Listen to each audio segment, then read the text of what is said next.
My name's Tom. I worked as an English teaching assistant in Chile about 3 years ago, and then I went into a career in travel and did a few other things. And basically, I've been wanting to kind of go back to teaching for quite a while, and because of the situation with COVID and everything, I just had some time to think about what I wanted to do, and I decided that teaching was something I wanted to do. I enjoyed it in Chile, and I wanted to kind of learn to do it better.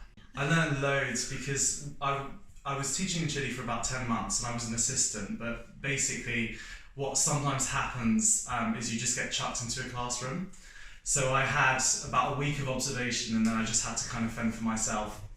And so I do have the experience, but I was never given any feedback. I never had anyone observe my lessons or check what I was doing. So the experience of doing the CELTA has been completely different because it's been ongoing feedback, working really closely with students and tutors and kind of getting a real sense of what works for them.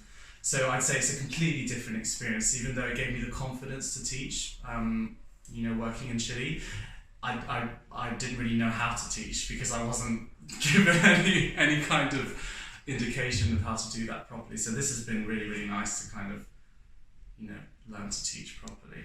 It's definitely surpassed my expectations. I knew it was going to be really engaging and really fun, but I didn't know how close we would be to actual students. I didn't know that, I couldn't I hadn't foreseen how much I would sort of progress, teaching students directly. And I think it's been really helpful to kind of have that practical experience to be working as a teacher every 2 days, having your own class. So I knew it was a good course, but I thought it would be more theoretical. I didn't know it had such so much of a practical element to it. So I think that's one of the things that's pleasantly surprised me, how much actual on-ground experience you get teaching, which has been great. What's next?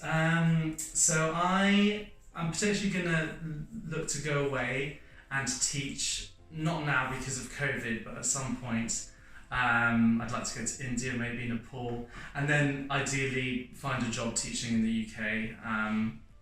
Maybe working with refugees as well. I've got a few ideas, but I think I'd like to maybe kind of go away for a little while and then come back here, and it's just a very enjoyable thing to do.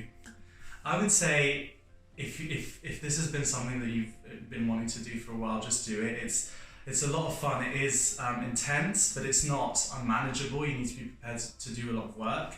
But if you're good at organising your time and you're committed and you're interested, then it's definitely worth doing, and you meet a great group of people, and it's nice to kind of have that support network as well when you then go off into teaching later on.